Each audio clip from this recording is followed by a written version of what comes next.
Ikiwa kwa mwaka huu utahitaji kumiliki nyumba ya ndoto yako, basi unaweza ukaanza na hii. Hili jengo lina vyumba viwili vya kulala, chumba kimoja ni self, chumba cha pili ni single, lakini pia ina choo cha public pamoja na jiko. Ina sebule ya kujitosheleza ambayo wewe unaweza kukaa pamoja na familia yako na mkaenea vizuri tu.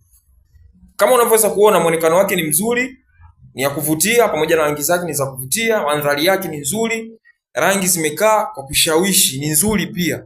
Hili jengo linatumia tofali za blocks 1600, bati za futi 10-60, mbao za kenchi ni 120. Ikiwa kama utatumia tofali za kuchoma, basi hapo tofali za kuchoma zitakuwa ni 5000. Ndiyo. Jengo hili kama unavyoweza kuliona sio kubwa sana, bali ni dogo. Lina upana wa mita 9 kwa 3 na urefu wake ni mita 10. Ikiwa kama utakuwa na kiwanja basi cha kujitosheleza katika jengo hili, yes, hii ni ya kwako.